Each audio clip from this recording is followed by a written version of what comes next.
record numbers, the millennial age parents are not having kids. And so a lot of parents are not ever becoming grandparents.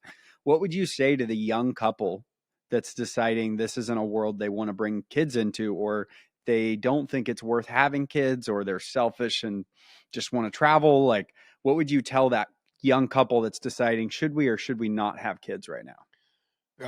Have kids, have them young, have as many as you can. And part of it is you don't know what you're missing until you're a parent. And it'll cure your selfishness, Mm-hmm. uh, Oh, for sure. for sure. And also, too, it puts a healthy weight on the marriage. I Mm-hmm. mean, like, I know you and Ashley love each other and you guys have got a good marriage. But once you add a kid, you're like, we really depend on each other. Oh, 100%. Like, you realize, like, I can't be a mom. And she's like, I can't be a dad. Mm-hmm. Like, we need each other to raise this child, to raise these children. So it puts an additional level of responsibility on the marriage that I think is good for it. Mm-hmm. In addition, I think you really appreciate each other in a new way. Mm-hmm.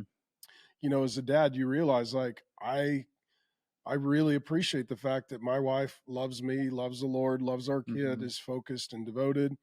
And then the wife is really grateful. She's like, I'm glad that dad is here and he protects and he provides.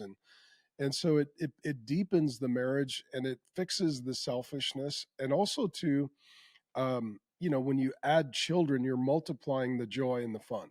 Mm-hmm.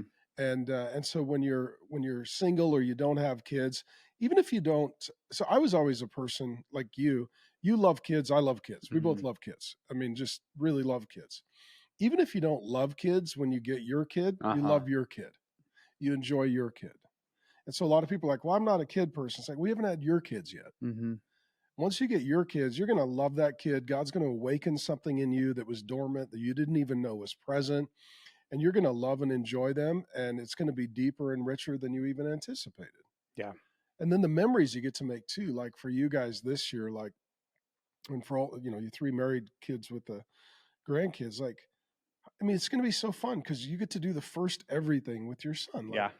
first Christmas lights, first cup of hot chocolate, looking at, the snow, first sledding down the hill, like Mm-hmm. first opening of presents. Like, you get to be there for all of that. And it's once in a lifetime.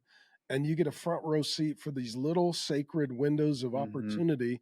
And you get to make those memories and those joy bonds.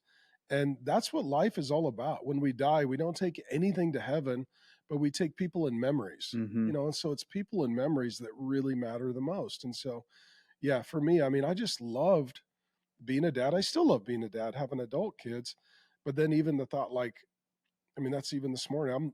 I'm looking at trucks because the boys are getting big enough that pretty soon that we're going to be able to throw a canoe in the back of a truck and go paddling. And so I got to find it. Like, I'm looking forward to, like, what are we doing next, guys? What's on the horizon? What's the fun? What's the memories we can make and the Yeah. joy we can have? Yeah.